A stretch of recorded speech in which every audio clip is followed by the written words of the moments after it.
कल देखा कि मोमेंटम वाले क्वेश्चन हमने किए। क्या हमने टाइप्स ऑफ फोर्सेस शुरू किए हैं? टाइप्स ऑफ फोर्सेस नहीं ना। सर नहीं क्या टाइप्स ऑफ फोर्सेस शुरू आज करने हैं सर, कल खत्म मोमेंटम क्या थी। देखो बेटे, दुनिया में अलग अलग टाइप के फोर्सेस होते हैं। तो उसके मेन जो दो टाइप्स हैं, तो उसमें पहला आता है कांटेक्ट फोर्स और दूसरा आता है नॉन कांटेक्ट फोर्स।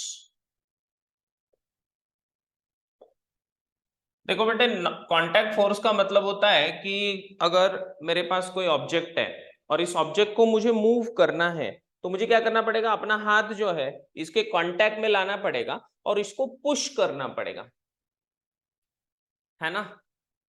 जब मेरा यस सर। हाथ इस ऑब्जेक्ट के कांटेक्ट में आता है, जब मैं इसको पुश करता हूं, तो मैंने कांटेक्ट फोर्स इसको दिया।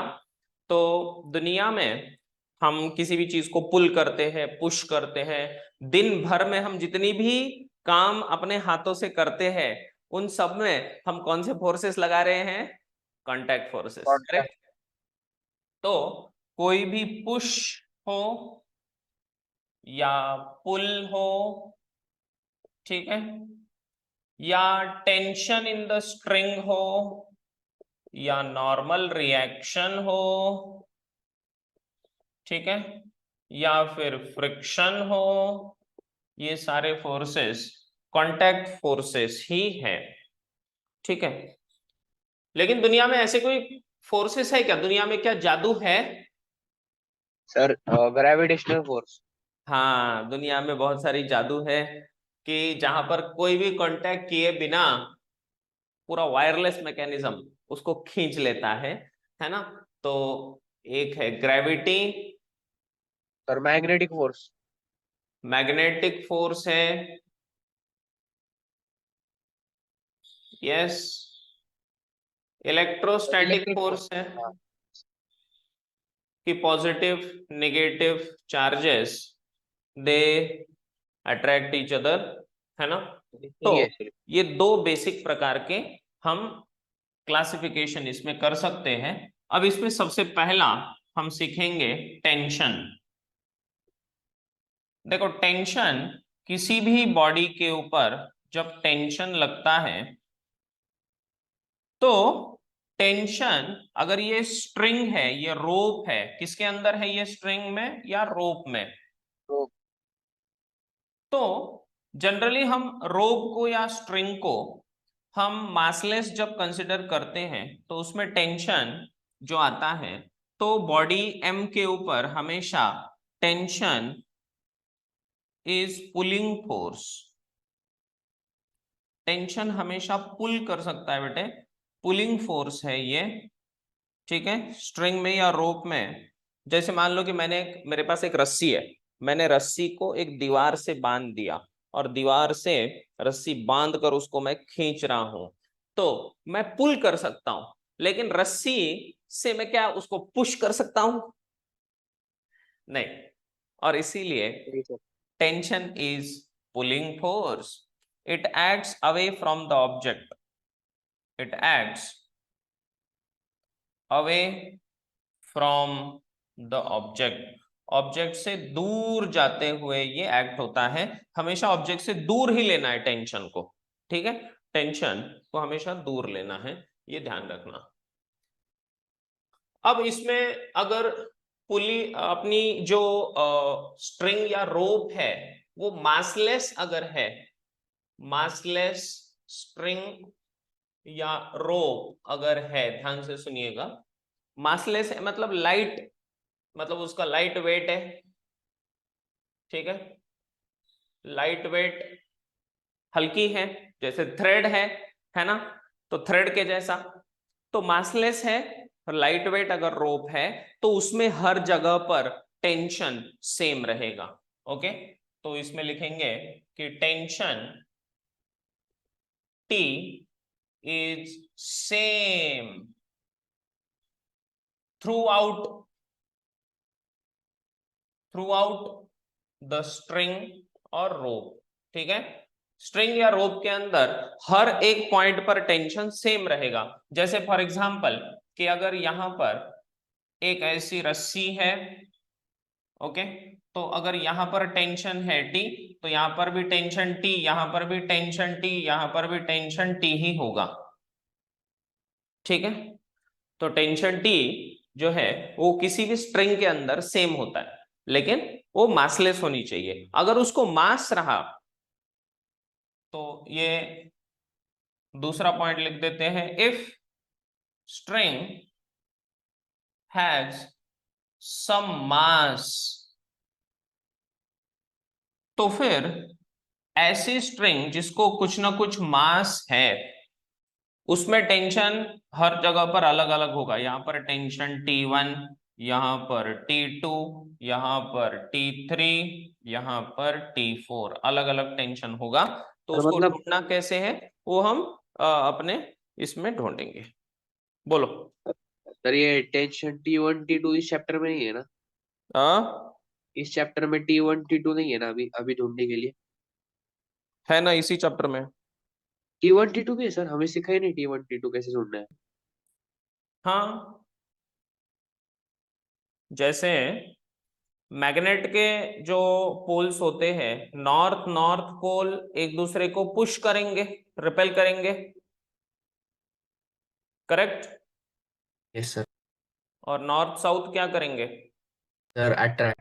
अट्रैक्ट करेंगे, शाबाश, समझे? Yes sir. सर हम्म। सर वो क्या लिखा है, टेंशन इज पुलिंग, वो एफ क्या है, रोप है ना वो sir? Tension is pulling force, tension is pulling force. Sir sir hmm. Sir वो क्या लिखा है, इट एक्स, वो समझ रहा नहीं है, वाई, और वो Y third. It third acts away, away, it acts away from the object, it acts away from the object. हो गया? सर मतलब ये पहले केस को मास 0 ग्राम है क्या, और सेकंड केस में मास कितना भी रह सकता है क्या? क्या समझा नहीं मेरे को, पहले केस को? सर पहले केस में tension same through out the string, मतलब 0 0 ग्राम मास है, मतलब कुछ मास नहीं है, और सेकंड में थोड़ा सिर्फ कम मास है क्या? हाँ, मतलब उसका मास कंसिडरेबल है, कुछ मास है उसको, 1 kg, 2 kg, 0.5 kg, कुछ भी होगा, लेकिन होगा। Yes sir. सर हो गया लिख के सर। चलो, नाउ अब दोस्तों यहां पर देखो, ये टेंशन तो हम समझ गए कि टेंशन जो है वो पुलिंग फोर्स है हमेशा। अब बात करते हैं नॉर्मल रिएक्शन की। अब नॉर्मल रिएक्शन क्या चीज है इसको समझते हैं बिल्कुल अच्छे से। देखिए, सर आज अर्जुन ने आया। पता नहीं कहाँ गया, चलो कोई बात नहीं, इधर ध्यान दो।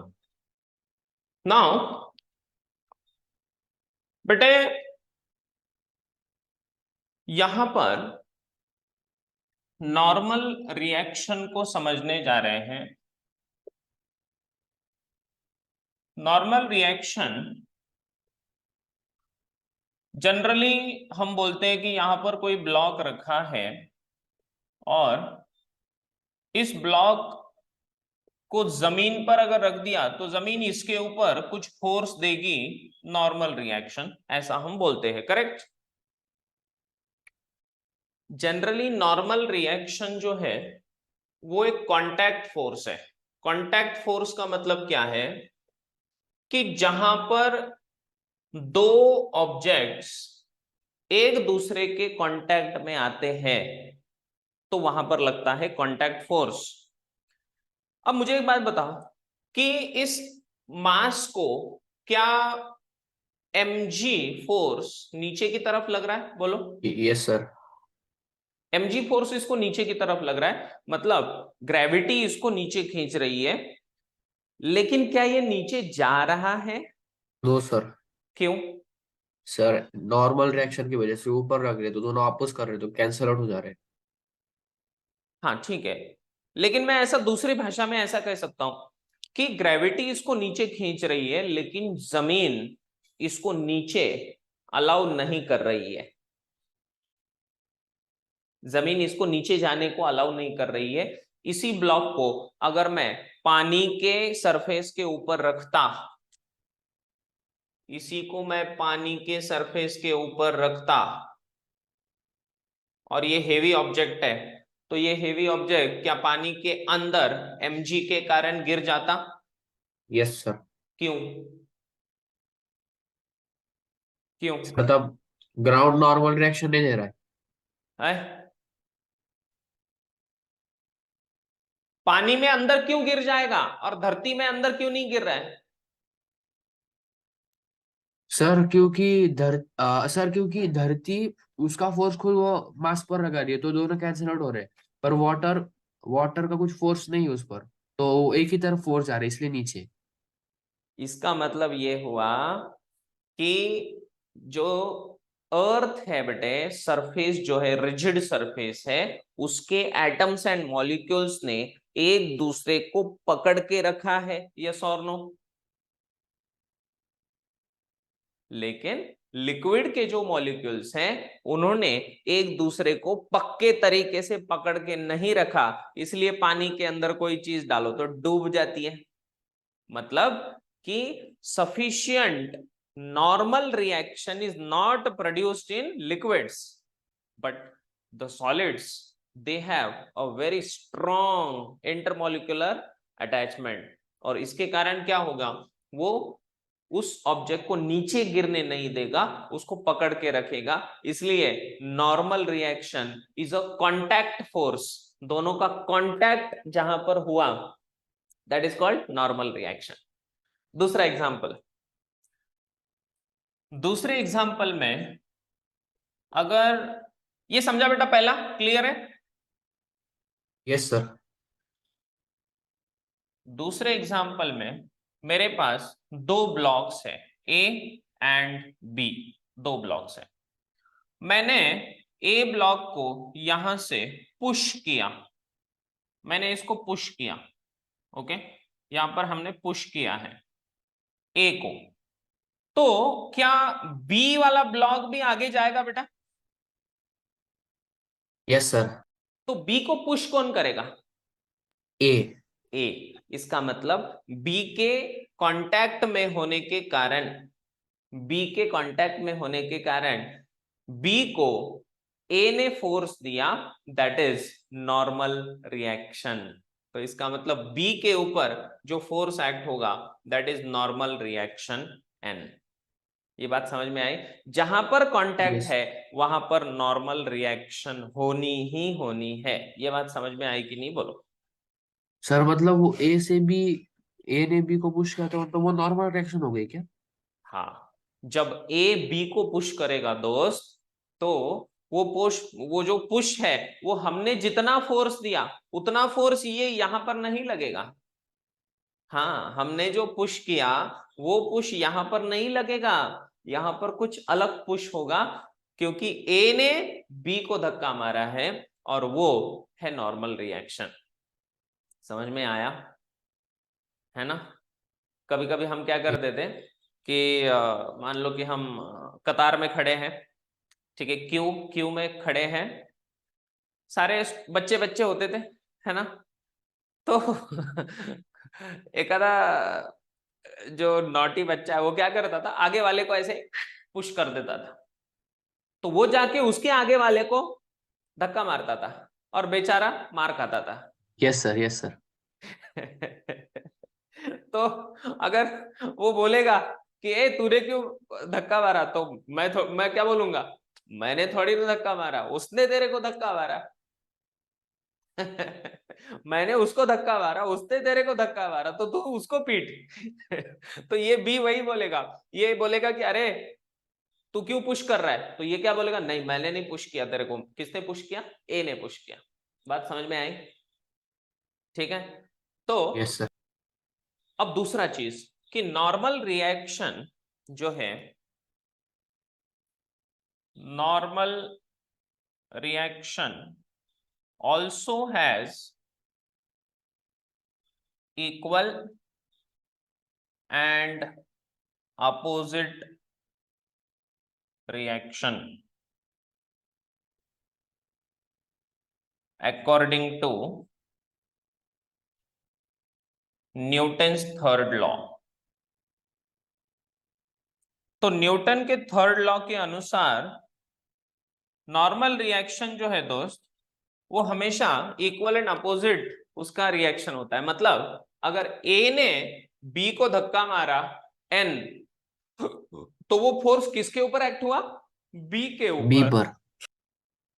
उतना ही इक्वल एंड अपोजिट फोर्स लगता है ए के ऊपर इन द बैकवर्ड डायरेक्शन। जी हाँ, ए के ऊपर भी उतना ही फोर्स लगेगा इन द बैकवर्ड डायरेक्शन। इसका मतलब नॉर्मल रिएक्शन हमेशा जहां पर कांटेक्ट आता है वहां पर दोनों ऑब्जेक्ट्स के ऊपर लगती है। ए के कारण बी के ऊपर, बी के कारण ए के ऊपर। ए ने जितना फोर्स बी को दिया उतना ही फोर्स बी ए को देगी, according to Newton's third law. बात समझ में आई? क्लियर? Yes sir. तो क्या यहां पर ये जमीन ने ब्लॉक को नॉर्मल रिएक्शन ऊपर दी, तो क्या ब्लॉक भी जमीन को नॉर्मल रिएक्शन नीचे देगा दोस्त? Yes, yes. तो इसका मतलब ब्लॉक के ऊपर एक नॉर्मल रिएक्शन एक्ट हुआ ऊपर की तरफ, और जमीन के ऊपर एक नॉर्मल रिएक्शन एक्ट हुआ नीचे की तरफ। Sir clear? पर तब तब नीचे तो दो दो रिएक्शन हो गए, तो ब्लॉक नीचे जाना चाहिए ना, एमजी और एन। क्या बेटा? एमजी और एन दो रिएक्शन हो गए, तो वो ब्लॉक नीचे जाना चाहिए लैंड के। दो फोर्स नीचे डाल रहे हैं, एक फोर्स ऊपर डाल रहा है। नहीं, ऐसा नहीं होता। हम फोर्सेस जब कंसिडर करते हैं तो वो कौन से ऑब्जेक्ट के ऊपर एक्ट कर रहा है वो इंपॉर्टेंट है। फॉर एग्जाम्पल, ये दिस फोर्स एन, ये वाला force is acting on mass m. This normal reaction is acting on mass m. This mg is acting on mass m. But this n normal reaction is not acting on mass m, it is acting on the earth. समझे कि नहीं समझे? अरे बाबा, वो force कौन से object के ऊपर लग रहा है वो इंपॉर्टेंट होता है, इसलिए हम फ्री बॉडी डायग्राम ड्रॉ करते हैं। क्लियर? ठीक है। फ्री बॉडी डायग्राम का मतलब ये होता है कि let us consider the forces acting on the body. Body ने दूसरों को जो फोर्सेस दिए वो कंसिडर नहीं करने हैं। बॉडी के ऊपर कौन कौन लोगों ने फोर्सेस दिए बस वही कंसिडर करने हैं। कुछ समझ में आया? Yes sir.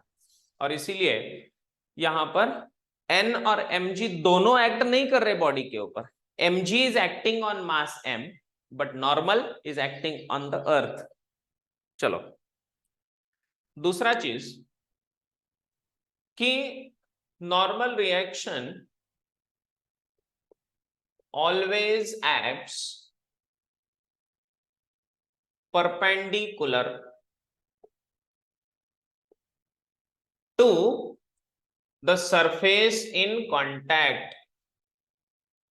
दो सरफेसेस जो कांटेक्ट में आए हैं, उन दो सरफेसेस के बीच में जहां पर भी कांटेक्ट है वहां पर उस सरफेस को हमेशा परपेंडिकुलर नॉर्मल रिएक्शन लगेगा।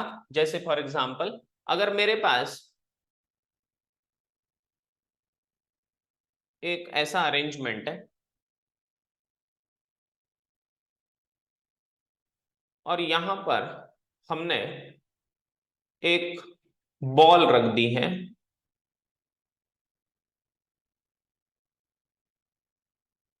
एक बॉल को हमने यहां पर रख दिया। ओके, देखो बेटा, एक बॉल ऐसे हमने एक डिग है, इसके अंदर हमने इसको रख दिया। तो बेटा यहां पर contact between ball and the surface दो कॉन्टैक्ट्स हैं कि एक है? कितने कॉन्टैक्ट्स हैं? दो दो दो कॉन्टैक्ट्स है। जहां जहां पर कांटेक्ट है वहां वहां पर नॉर्मल रिएक्शन लगेगा। यहां पर आया कांटेक्ट, तो यहां पर इस सरफेस को जहां पर उनका ये टेंजेंशियल होगा उसको, यस और नो? ये टेंजेंशियल होगा ना? हाँ यस सर। ये टेंजेंशियल होगा, करेक्ट? ये टेंजेंशियल है तो इसको परपेंडिकुलर लगेगा नॉर्मल रिएक्शन, उसको बोलेंगे N1। Is that clear? वहां पर लगेगा नॉर्मल रिएक्शन, नाम दे दिया N1। N1 यहां पर दूसरा पॉइंट ऑफ कांटेक्ट है, तो इस सरफेस को परपेंडिकुलर एक्ट करेगा नॉर्मल रिएक्शन, यहाँ पर N2 दूसरा नॉर्मल रिएक्शन रहेगा N2। बोलो समझे कि नहीं समझे? क्लियर? सर N2 N हमेशा सेंटर की तरफ लगेगा ना, न्यूट्रल और नॉर्मल रिएक्शन। हाँ, नॉर्मल रिएक्शन इस केस में सेंटर की तरफ लगेगा। क्यों? क्योंकि जो सरफेस उसके कांटेक्ट में आया वो उसको टेंजेंशियल रहेगा, करेक्ट है ना? जो सरफेस उसके कांटेक्ट में है उसको वो परपेंडिकुलर है, इसलिए सेंटर की तरफ है। चलो फटाफट लिख लो, फास्ट, कम ऑन। चलो, तो यहां पर हमने क्या देखा कि किस तरीके से नॉर्मल रिएक्शन जो है, ये नॉर्मल रिएक्शन जहां पर कांटेक्ट आता है वहां पर नॉर्मल रिएक्शन लगता ही लगता है। ओके, चलो बेटे, अब हम यहां से आगे बढ़ रहे हैं। अब सबसे पहले हम चलेंगे पुली मास सिस्टम को समझने, और उसके अंदर हम समझेंगे कि किसी भी क्वेश्चन को सॉल्व करने का तरीका क्या है।